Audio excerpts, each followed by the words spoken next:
On last week's episode of Adam P01's Garage, we did the brake job on the 2011 Yukon Denali Hybrid. During the test drive and bedding in process, we just had a little problem with oil pressure, and now we're going to go ahead and clean out that oil pressure screen so we can finish breaking in the brakes.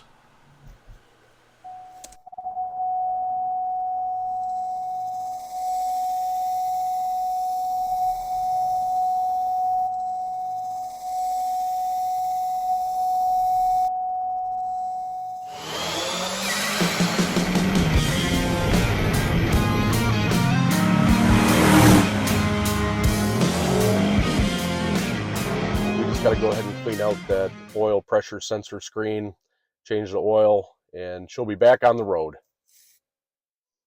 By the time we're done with that and test driving it, cracking into one of the nice cold beers down here, this brisket will be ready to eat tonight. Yum yum.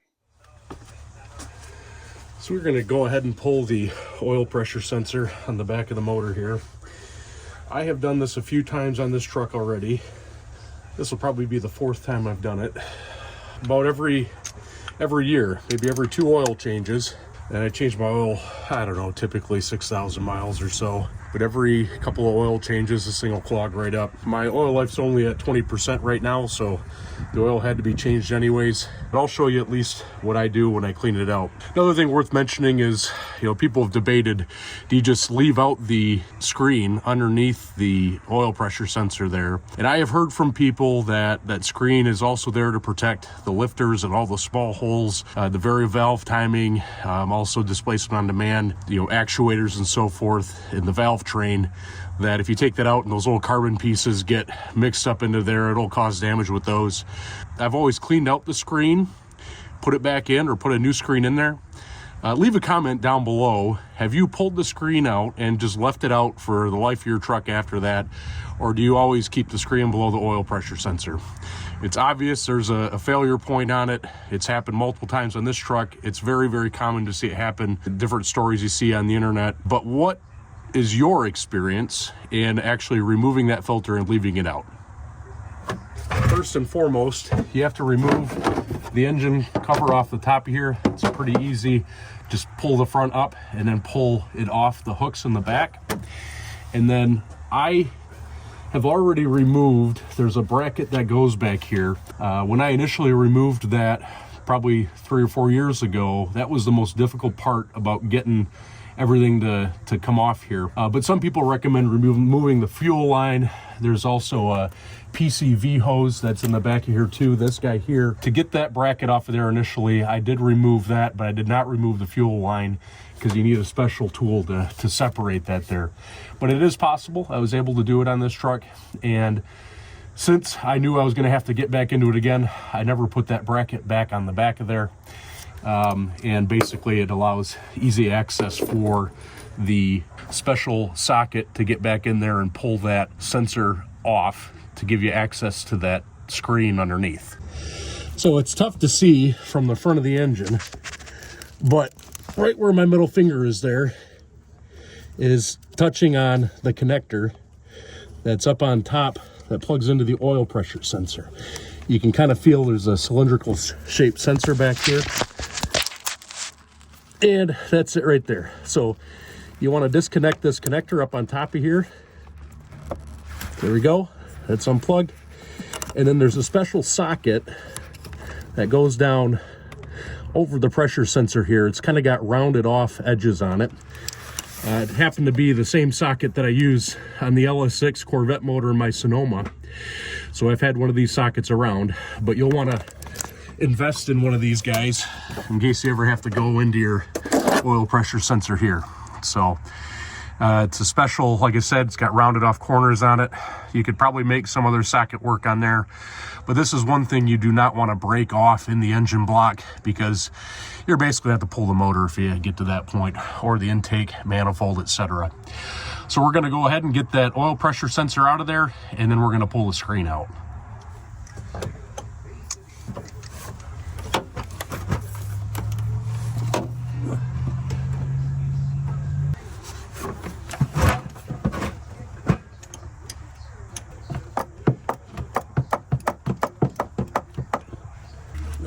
Okay, so here's our oil pressure sensor. And, you know, she looks clean on this side here. This is the original oil pressure sensor, at least original to when I've had the truck. So it's been in there a good 80,000 miles at least, and I don't think any of the service history indicated this ever being changed. But we're gonna go ahead and set aside the pressure sensor for now. And next up, we're gonna get a 5/16 inch bolt, put it down into the hole where that little screen is, and just slightly screw it in so it threads in to the screen. We're gonna pop that screen out. All right, we're gonna get my specially calibrated 5/16 bolt from the door. It's also where I keep that socket, because you never know on the side of the road if you're gonna have to go ahead and get up underneath here and pull this little filter out. So we're gonna set this guy right here, and also on the other side here in my glove box I keep these extra filters. I got 2 or 3 other ones up inside there, but today, rather than cleaning out this one, we're gonna go ahead and just put a new filter right on there. These are only like $5 a piece. If you're curious about the GM part number, 12585328.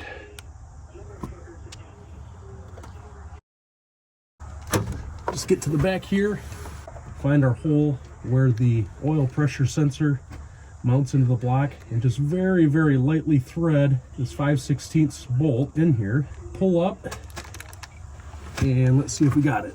Yeah, there it is. Holy cats. Oh, you look at all this sludge on here. Look at that. That is gnarly looking right there. I'm talking about all this sludge down here. See, there's nothing above this, and I think that's where it ends up coming out with the to the oil pressure sensor. But this is coming from the bottom end of the engine, getting pumped up there. And honestly, I have seen them bad before, but I've never seen it like that. It might as well just be a block of cement down here on the bottom of this thing, because you're not going to pass much oil through there at all. So we're going to still hang on to this one. I'm going to go set it up on the shelf next to the 2 other ones I have sitting up there from before, and we're going to replace it here with the new one today. The main reason for replacing it here today as opposed to cleaning it out is I don't have any carb cleaner. Otherwise, I would just spray carb cleaner inside here to get all that, basically little charcoal briquettes floating around inside the engine that gets sucked up into the top there. So here's what a brand new screen looks like there. You can see obviously no contamination. Just look at these things side by side and you can understand why. Now, if you're really in a bind and you're pulled over on the side of the road far from home, you could probably just swap this out and you'd be able to get home fine.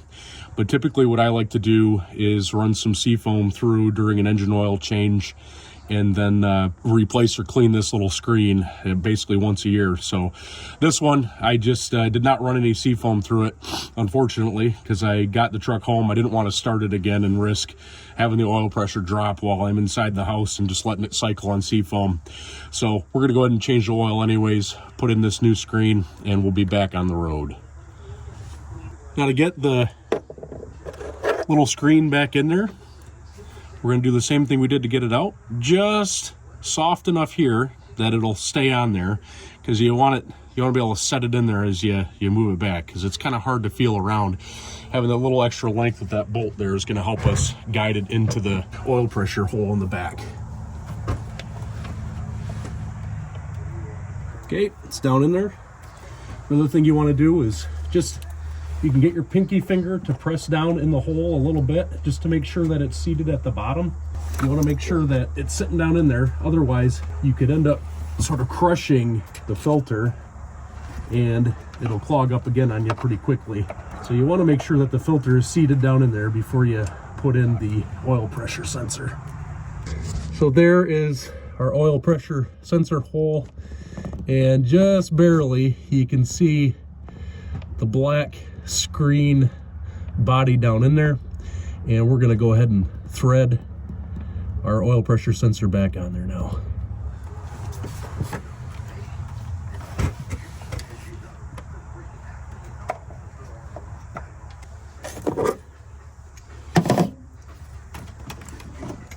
Now this entire process, changing out these oil pressure sensor screens, is a good example of having to sort of close your eyes and see with your fingers as you're trying to get these things mounted back up here. It is almost impossible to see back behind there while you're doing this. So you don't want to cross thread it because you're going into an aluminum threaded hole, and maybe that's why they have an aluminum oil pressure sensor, because if you cross thread that too, you're in a whole world of hurt again. Because imagine trying to tap the hole, re-tap the hole in here if you cross threaded that.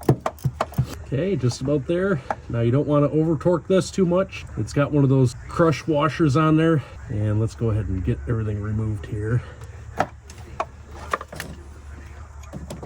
Now I have attempted to put a aftermarket or replacement oil pressure sensor on here before, and when I went to install it, it got lodged in the hex of this socket here, and I couldn't get the freaking thing out of there. I had to go take it to the vise, and I couldn't get it out even in the vise. It was just lodged right in there, so I ended up having to break that other sensor. But I harvested the screen from that service kit, and I think that's actually the one I pulled out of there, because that would have been last summer, probably summer of 2021 when I changed that out. Can't forget the harness connection back there.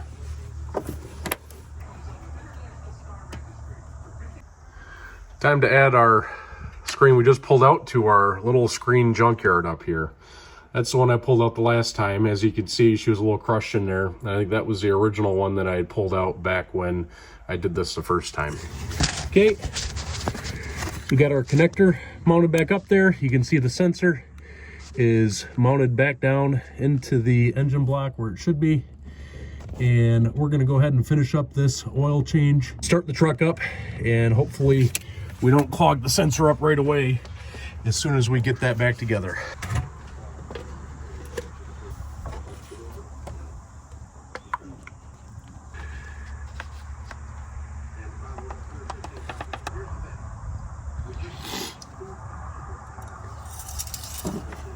So during our pre-flight check, I said the brake fluid was looking good and it was at the max. And since that point, when we did our basically half of our bedding in before the oil pressure dropped, the brake fluid has actually risen quite a bit more in here, to the point of where it's up at the top here, probably about a good half inch above the max line there. So we're gonna go ahead and pump some of this out. The only thing I can imagine is with the complex brake circuitry on this one, the hydraulics for the hybrid system, there was, I don't know if there's a reservoir or something else in the system, but basically, you know, I'm not really surprised actually that we have to pull some of this out of here, because we've got our brake calipers almost fully compressed. So I guess I'm not surprised to see that we're having to remove some. I'm just surprised that it didn't show up the first time we pumped up the system. So we're going to go ahead and use our Mighty Vac here, pump some out, get it down to where that level is at the max line and not anything more. Okay, fingers crossed. Let's make sure our oil pressure comes up to where it should be.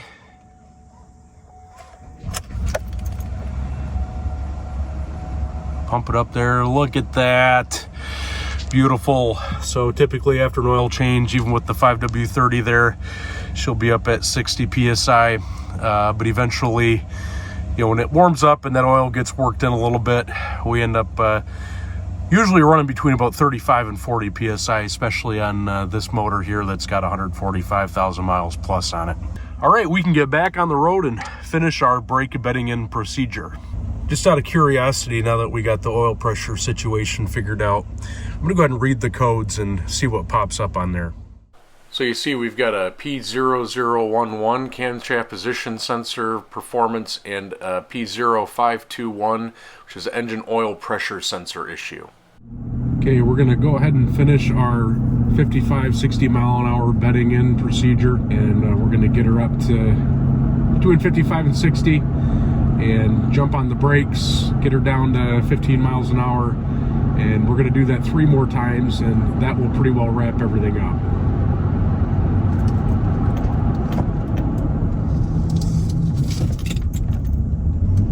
Number 1.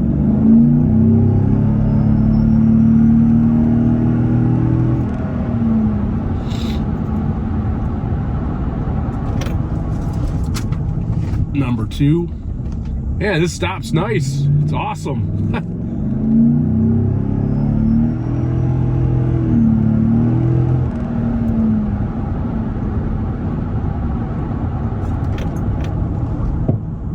And number 3. Oh man, that's great. In fact, we almost engaged the ABS there right when I first put on the brakes.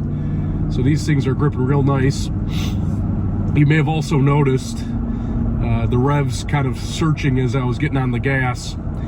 And I'll have to do a ride along sometime with this hybrid and show you the data that I'm reading via my OBD monitor as we do a ride along, because it's really interesting how the transmission works on this thing in tandem with the hybrid system and the battery and everything else. So I'll go in depth on that probably next summer sometime in season 2. But it really is fascinating how the hybrid powertrain works on these trucks. One other thing I like to do after the 55, 60 mile an hour bedding in process is I'll drive the truck around very moderately using the brakes, do sort of normal driving, but try not to use the brakes so much, and really just cool down the system before parking it. I don't really like having the hot rotors and pads kind of sitting on one spot. As soon as we're done doing this, we're going to drive around for a few minutes here to let her cool down before we park it. One final thing, just taking a look at the color of the rotors here after the bedding in process. A little bit colored from the heat there. That's pretty typical as you wear them in the first few times. But all in all, everything is good, and she is ready for full service now. Well, we had to drag the 2011 Yukon Denali Hybrid into winter kicking and screaming, but the brakes are done and the oil pressure sensor screen is replaced. Everything appears to be in tip-top shape now, and she is ready for winter duty. Which also means the E36 is going to be taken off the road here this winter, so I don't continue to feed it with road salt that will just continue to eat away at the body panels. We got some exciting stuff in store for that next summer. But if you like the video, go ahead and hit subscribe down below, hit like, and leave a comment. What did you think I did right or wrong, or great or bad on this video? And really appreciate you watching. Everybody have a great day, and don't be afraid to work on your own car. You'll learn things along the way. You'll save a lot of cash. All right, timer's up. Here comes a moment of truth. Oh yes. Oh man, that's looking good. 164 for the internal temp. We got nice juice coming out of there.